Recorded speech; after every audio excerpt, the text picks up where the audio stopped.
Je m'appelle Alexandre Krenik, je suis professeur de radiologie en France. Je suis chef de service de neuroradiologie à l'hôpital universitaire de Grenoble. Je m'occupe également d'une plateforme de recherche en IRM à Grenoble. Et j'étais jusqu'il y a quelques mois président de la Société française de neuroradiologie.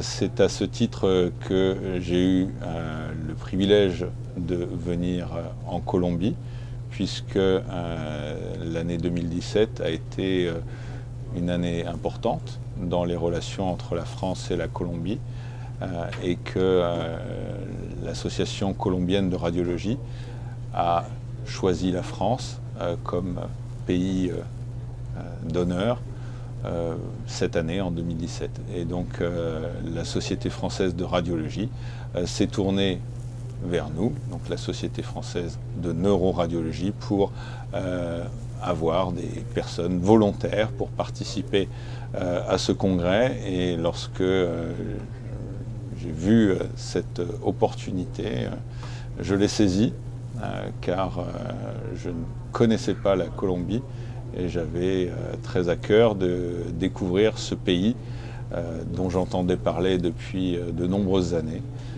que j'avais approché il y a un peu plus de 20 ans en allant au Venezuela, mais je ne connaissais pas la Colombie. Et je sais que beaucoup de mes collègues français ont eu des collègues colombiens qui sont venus travailler en France, parfois pour se former, en particulier en neuroradiologie interventionnelle.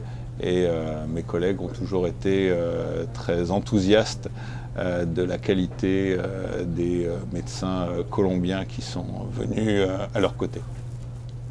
Voilà, donc effectivement, depuis que je suis arrivé à Carthagène, pour moi c'est donc la première fois que je viens en Colombie, et c'est donc la première fois que je viens à Carthagène, j'ai pu profiter du congrès dans lequel j'ai donné des cours hier sur l'intérêt de l'IRM cérébral fonctionnel, un domaine un petit peu spécialisé à la frontière de la médecine et de la recherche en imagerie cérébrale.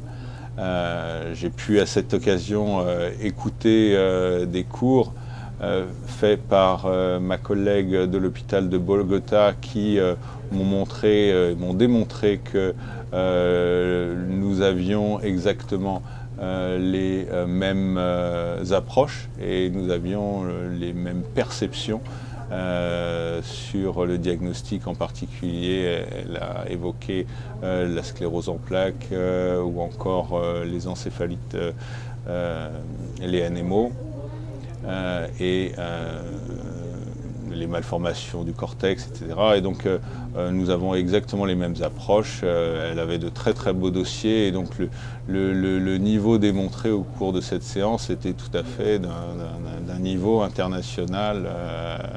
Et donc j'ai pu vraiment apprécier la qualité des intervenants colombiens sur des domaines qui sont quand même des domaines très spécialisés.